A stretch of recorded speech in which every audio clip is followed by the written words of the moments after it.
የማታውቁትን ሰው ላይክ ታደርጋላችሁ፣ የማይጠቅማችሁን ሰብስክራይብ ታደርጋላችሁ፣ ምንም የማይረዳ ማንንም ከፍ የማያደርግ ሼር ታደርጋላችሁ። ግን የሚገርመው የአሁን ዘመን ክርስትና ክርስቶስን ሼር አያደርግም ለሰው። የማያውቀውን የእንትናን ፖለቲካ የእንትናን ጨዋታ የእንትን ግን ሼር ያደርጋል። በወር ለአንድ ሰው ክርስቶስን ሼር ያደርግ።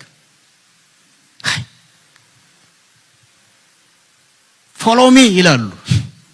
ከ2000 ዓመት በፊት ፎሎ ሚ ያለን አንድ አለኝ እኔ፣ እሱም ኢየሱስ ይባላል። እኔ ማንንም ፎሎ አላደርግም፣ ማንንም። ፎሎ ታረጉታላችሁ፣ ግን ኢየሱስን ፎሎ አታረጉም። በዛ ልክ፣ በዛ ፍጥነት፣ በዛ መሰጠት፣ በዛ ዴዲኬሽን አታደርጉትም። you just follow somebody whom you don't know። ጤነኛ ይሁን እብድ ይሁን ምን ይሁን የማታውቀውን የሆነው ነገር ይለጥፋል፣ ፎሎ ታረጋለህ። በአንተ ቪው በአንተ ፎሎ እሱ የሆነ ነገር ይለቃቅማል።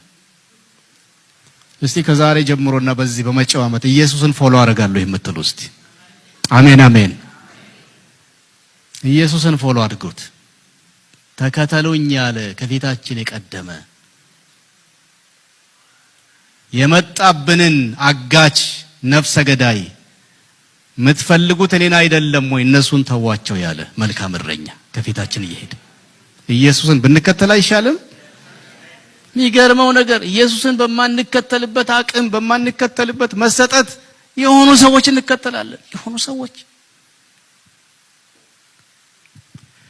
ስለዚህ ይሄ የእድሜ ክልል ለሁለቱም ጋር ተመሳሳይ ነው። እዛም ይበላል እዚህም ይበላል።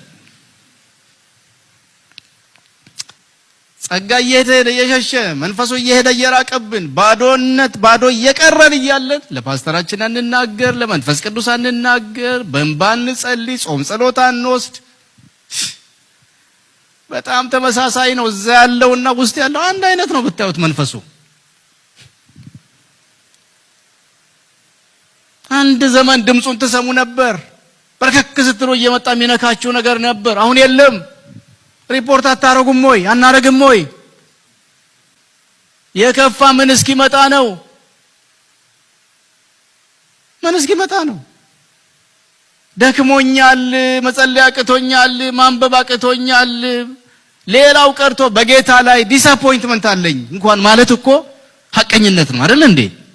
በሆነ ነገር ምክንያት በቃ አዝኛለሁ ማለት እኮ ራሱ ሐቀኝነት ነው።